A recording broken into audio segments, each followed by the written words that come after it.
But I got money in the bank, go looking same. Throw that in the clip, I got more in my waist. Got the whole shit, I can let it go to waste. Hold up. But I got money in the bank, go looking same. Throw that in the clip, I got more in my waist. Got the whole shit, I can let it go to waste. This live stream may contain content that could be perceived as shocking or offensive, but it is presented solely for educational purposes. Viewer discretion is advised. We strive to adhere to community guidelines, and any potentially sensitive material is shared with the intent of fostering understanding and learning.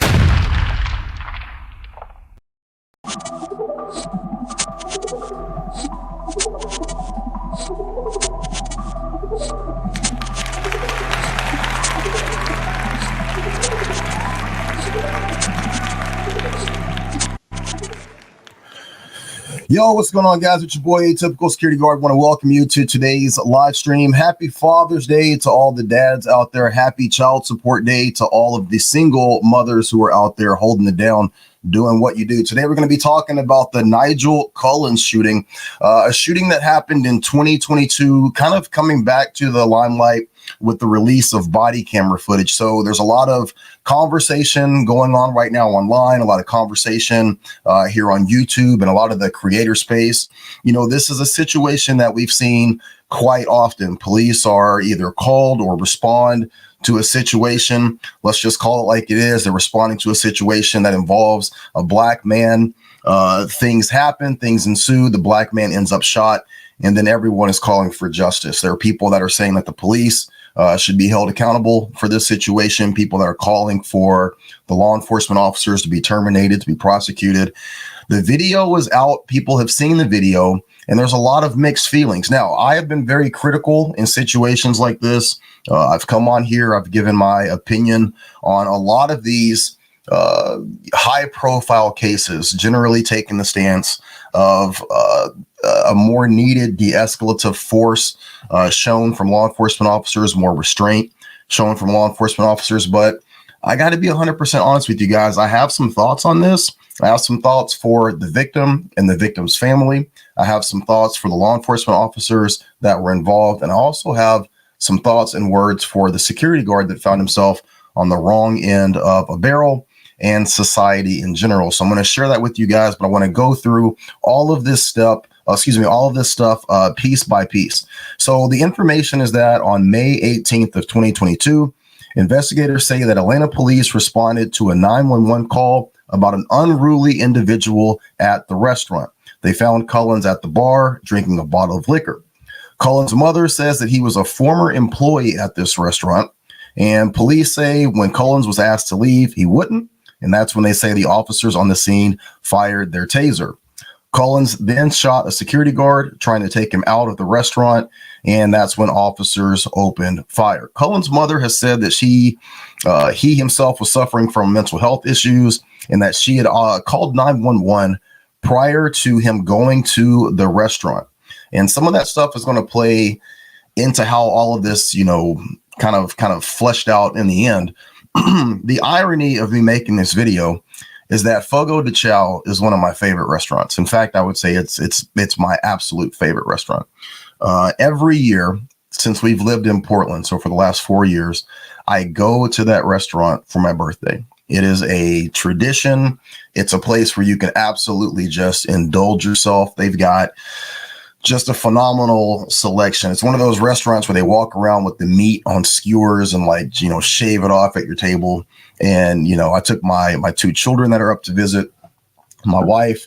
We were celebrating my graduation, my upcoming birthday, Father's Day, you know, my daughter's birthday. It was a great time. And this is a place that I really enjoy. So the irony of me making a video about something happening there that involves a security guard, and then also this one little tidbit.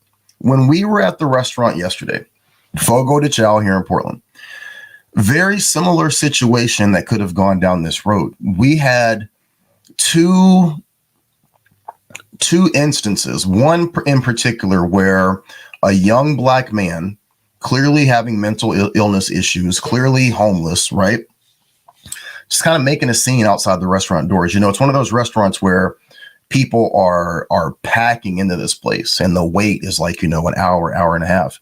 And so there's a guy that's outside, not necessarily harassing people, but definitely being a nuisance, playing loud music, getting up in people's faces, just kind of in the way, right? Trying to gather a lot of attention.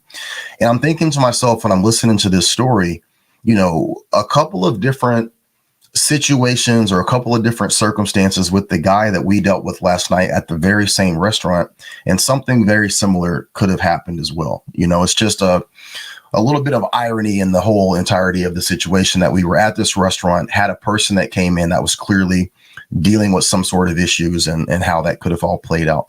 So let me play, I think this is going to be courtesy of Atlanta 11. Let's just get their view of it with their story. All rights reserved to the creator of this video I'm utilizing under fair use.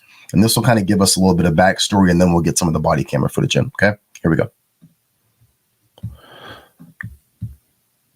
The release of body camera footage related to the shooting of 22-year-old Nygil Cullins. The shooting happened back in May of 2022 at the Fogo de Chao in Buckhead. Cullins' family says officers used excessive force and have since filed a federal lawsuit against the department and the city. 11 Alive's Angelina Salcido has been following this case. Angelina, what did the chief have to say about all of this? Well, Chief Darren Shearbaum sticking to his officers' actions tonight. He spoke to us moments ago off camera, saying that they acted appropriately and they followed their training. Given the fact that they were in a crowded restaurant, they maintained that Nygil was an active threat during that time. In the video, we can hear the staff telling officers that Nygil was at the bar and drinking alcohol. Officers then approach Nygil and he immediately drops to the ground. They then ask him to put his hands on his head. We can hear Nygil yelling stop and trying to get away. That's when he's tased. Surveillance video and body cam video show officers shooting Nygil 10 times after they say Nygil fired a shot and hit the security guard trying to take him down. I have reviewed this video beginning to end. Our critical incident review team has viewed the video. Other members of the command staff. We see no deviation from training or policy that would have changed the outcome. Once the gun is used and the gun is not surrendered or placed out of play, the dynamics are very different. And so we do not see that the officers did anything that was not appropriate during the interaction. Now, one of the biggest takeaways from speaking with the chief is the reasoning for the release of the video coming right now. We know that the Cullins family, their attorney, and the Georgia NAACP have been calling for the release of this video since this happened 2 years ago. Chief Shearbaum addressed that, saying that there is now a policy in place that makes it so videos like this need to be released within 60 days of the incident happening. That was not in place when the shooting happened back in May of 2022. So, of course, a complicated case that continues to evolve, and the Cullins family, again, still calling for justice for Nygil. Yeah, we've been following this one for a while, so a lot of folks have been waiting and watching for updates like these. Angelina, thank you so much. All right, so I'm going to play the body camera footage. The body camera footage has been edited and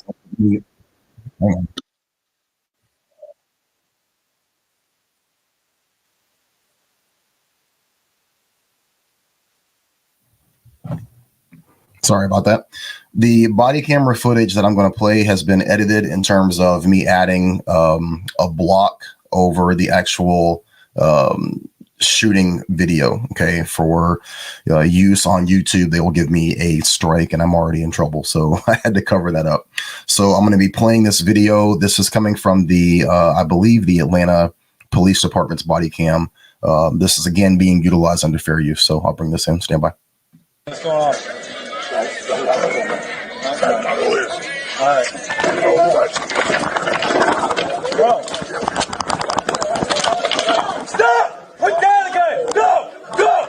Go! Put your hands on your fucking head! Put your hands on your head! Okay, so just to give you guys some context here, the guy is sitting at the bar and he has a firearm in his waistband. If you watch the actual video that's unedited, you can see that the firearm is clearly visible. Now, there's conversation about whether or not he is a lawful firearms owner. I think that's irrelevant at this point. He's sitting at the bar. He's asked to get up. He, makes this movement, kind of darts out. And it just seems like the police officers are maybe going to grab him, and then he trips or falls. He could be drunk. I mean, he's been taking apparently shots of very expensive liquor, but he does have a firearm in his waistband. And what the police officer in the video here is holding is his taser. He has not drawn his firearm. Okay, so he has his taser, and he does deploy his taser. We'll continue. Put your hands on the fight head! Stop! Five nine, run away! 5-9, run away!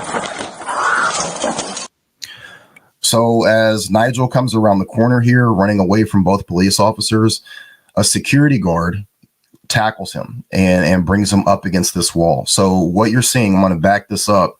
This is not a third cop. This is a security guard that tackles him into the wall here. Okay. 5-9, run away! 5-9, run away!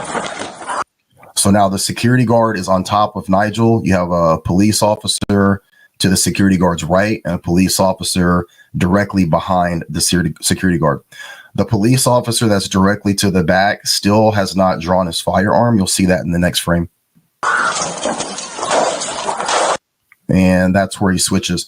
So before you see the firearm come out of the holster for the law enforcement officer, you're going to hear a pop. And that's coming from allegedly the gun that Nygil has in his waistband. Okay. So you're going to see the security guard tackle him. You're going to see the police officer to the back of the security guard. You're going to hear a pop at about the same time that you see the police officer draw his firearm, and they're going to return fire. So I won't stop it here. Hands on the fight head! Stop! 5-9, run away! 5-9, run away!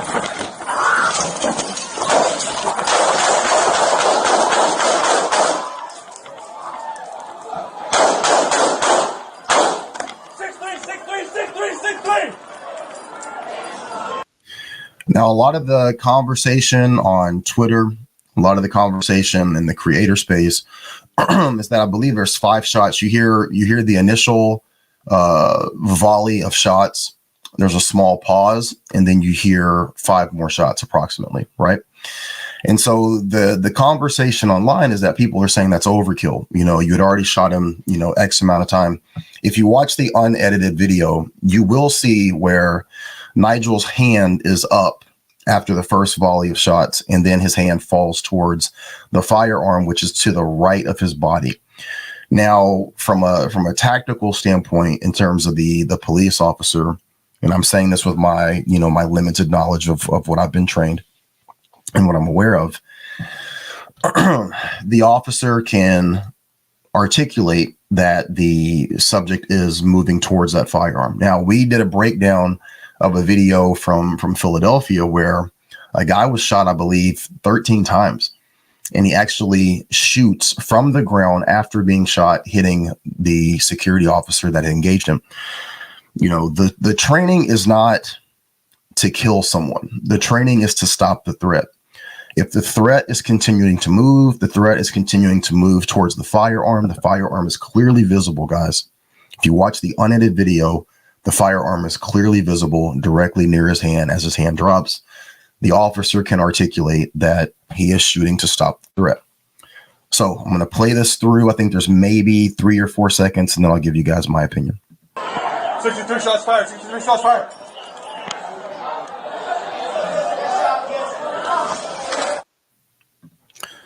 So a tragic situation all the way around. What are my thoughts?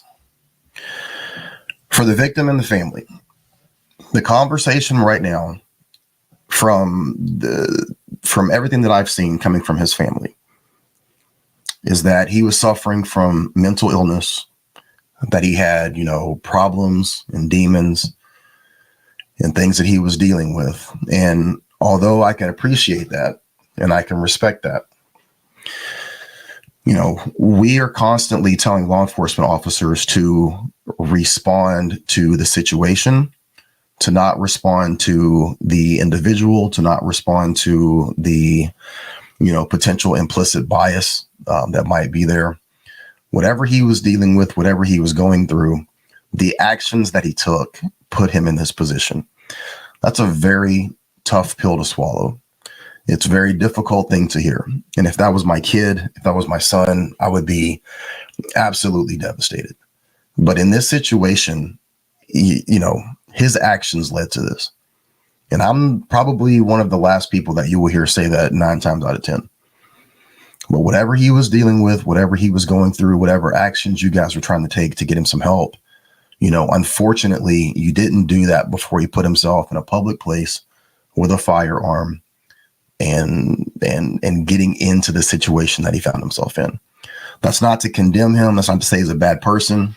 It's not to say that he deserved to die.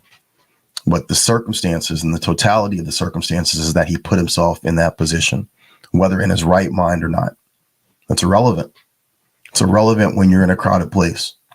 It's irrelevant when you have a firearm in your waistband, when you are running from the police officers, when you are potentially pulling that firearm in a situation where you can hurt, harm, or kill the security guard or any of the people that are in that area, or the law enforcement officers.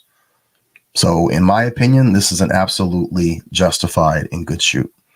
And I'm going to have to be 100% honest and transparent and say that as much as that is a difficult thing for this family to hear, I don't think and I don't see where there's any reason to question that. Now, for the person that's not trained, for the person that is not, aware of engagements like this, it seems excessive. It seems like overkill. You're asking yourself, why are you levying so many shots against this one person who's clearly down, who's obviously down? That's just a lack of information, a lack of training. And I understand from the layman's viewpoint how that looks egregious. And I'm going to be transparent and honest and say that it's not. It's simply not. So, it's a very tragic situation. Sitting at that same restaurant with my kids, and being a security guard, being a black man, there's so many different, aspects of this situation that kind of hit home. As I'm talking about it, as I'm thinking about it, as I'm reviewing the case, it's difficult. It's difficult. But that's my thought in terms of information for the family and for the victim, unfortunately. Okay. For the police officers, my only, if I can give any critique, and I will give a critique, is that if you make the decision to go hands-on, you got to get your hands on this guy. I do want to give some credence to the fact that we are in a society right now where every action that the police officers engage in is questioned. It's put under heightened scrutiny, especially in a situation where you show up in the optics of the potential police engagement with a black man, how that could be seen, how that can be viewed, especially in a place like Atlanta. But I think that if you're going into that situation, you've already gotten the call that this person has a firearm. You're well aware of that as you're coming into the situation, that he's been belligerent, that he's been drunk. If I can give any unsolicited advice, come up with your approach to this person, maybe a little bit better. And if you're going to go hands-on, get those hands on him so that he's not running and scurrying away in this situation. But aside from that, I have no other thoughts or comments on the police officers. I thought that this was handled very well, and I want to be open and honest about that. I thought they did a good job. For the security guard, this is where most of my condemnation and problems come from. What the fuck are you doing? Guys, listen, if you're in the security space, and hopefully you are, if you're following my channel, my platform, when the cops arrive, that's when you disengage. Whatever interaction you should have had with this person should have happened before the law enforcement officers got there. Once they get there, you're in a backup role. I understand the desire to help out. I understand the desire to, want to lend a hand. But in a situation like this, you should not be doing anything unless it's directed to you by law enforcement. The security guard literally puts himself in harm's way in two different situations here. He puts himself in harm's way by tackling this person who has a firearm. Clearly, that led to him getting shot. But at this point, he's clearly seen, I'm going to assume, seen the subject getting tased and the subject running out of the immediate area. He's running from law enforcement. For the security guard to get in between the cops and the subject, what if the police officer was going to fire at that point? What if, there's so many different ways this could have gone. The security guard is literally impeding the actions of the law enforcement officer by getting in the way.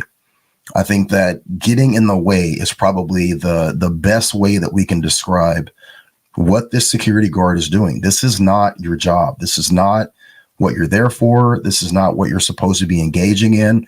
Any and all of this, if you wanted to be this kind of guy, could have happened before the cops got there. Once they get there, you've got to get out of the way. You've got to let them do their job. Now, if they direct you to help, if they ask for you to help, if they are in a situation where they're in dire need of your assistance because they're being hurt, harmed, by all means. But jumping in at the moment that the security guard jumps in,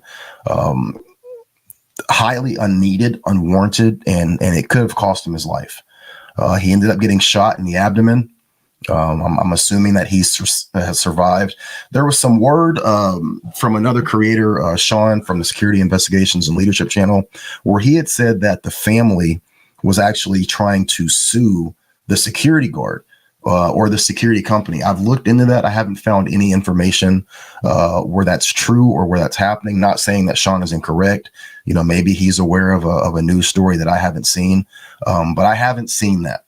But it wouldn't surprise me. It wouldn't surprise me. And it also wouldn't surprise me if they were successful. If the argument is that short of the security guard getting involved, the firearm is never fired and the police never have to engage with deadly force, maybe they have an argument there. And where private security guards tend to not think is that, as egregious as that sounds, as crazy as that sounds, if you're in a situation where you're in an area like Atlanta, with the demographics being what they are, with the optics being what they are, and the fact that there's, in my opinion, no way that you're going to be able to find fault with the police department. You're not going to be able to find fault with these officers, in my opinion. I could be wrong, right? So in terms of a settlement or a payout, that's probably not coming. So what's the next opportunity? It's going to be for the families to go after the private security company, to go after the restaurant, to potentially go after the security guard himself. There's no need to put yourself, I don't want to say, in the put yourself in the aim of fire, so to speak, no pun intended, as the security guard or the security company when law enforcement was already there. Let them deal with this and let them deal with the fallout. Let me take this out of the stream for a second. Stand by. I want to say this directly to the camera, directly to every potential security guard that's watching this now, potentially watches this later. Let law enforcement, let the city, let the county, let the municipality, let the department, let them take all of the liability of a situation like this. At all cost, if at all possible, let the people who have the funding of the state, the funding of the city, the funding of the department, let them take on the liability of the decisions that are made or not made in this situation. As a private security guard, someone who's making, $15 to $33, $35 an hour, whatever it is that you're making, I'm going to assume at a restaurant like that, more than likely you're making a little bit above minimum wage. Don't put yourself in a situation where you're taking on all of that liability and all of the potential backlash, right? Or that you're the guy that's getting shot. Okay. Absolutely not necessary. Not something that had to happen. Very, very, very avoidable. Okay. Now, my last thing is going to be to society in general. As much as I want to advocate for police officers to show restraint, as much as I want to have police officers address situations from a more de-escalation stance and less of a tactical stance, I think it's important to say this.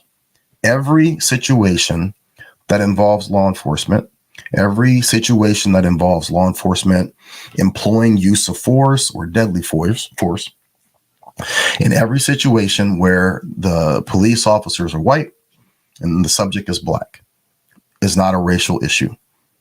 It's not. I'm not going to come on here and deny that there is a systemic historical context to policing. I'm not going to deny that there is implicit bias that you will find in policing. But I think it's important for everyone, regardless of which side of the aisle you're on, which side of the conversation around police tactics and use of force, we have to stop making every situation a all-out attack on one group of people, one demographic, or the police being unhinged, because every situation isn't like that. Optically, could you look at that and get that inference? Absolutely. But I think it's important to watch the body camera footage. I think it's important to look at the totality of the situation and judge the actions on the actions. Now, some of that is going to lend itself towards implicit bias. Some of it is going to be a situation where someone found themselves in a bad way, did some bad actions, and received the consequences that came from that. My stance on this shooting is that it was justified. My stance on this shooting is that it's very, very unfortunate for this young man and his family. But if anyone deserves any sort of ridicule or condemnation, it's the security guard for getting involved when he shouldn't have, putting himself in a position that he didn't need to be in, and then unfortunately receiving a shot to the abdomen. Yeah, that's my thought. Let me look at some of these questions here some of these comments here. So W Boy says, and this was before I got into the meat and potatoes. He says, please be honest. I hope that you guys see that I was. My stance is to be transparent and to not take a side and just call it how I see it. And how I see it is that this is a completely justifiable good shoot. BC says he shot a dude. What did he expect? Anon A says, nice stream from the Netherlands. Oh, good. Thanks. I appreciate that, man. Let's see here.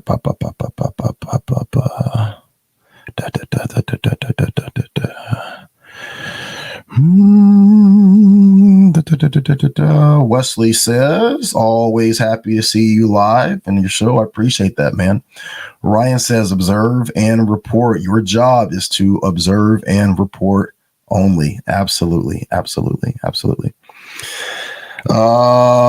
Kansas City down 200 or more badges. Titan security watchdogs, commercial parts of Northeast Kansas City, Missouri. I'm assuming that what you're saying is that the police force is down and that they are turning towards private security. I'm actually from Kansas City, Missouri.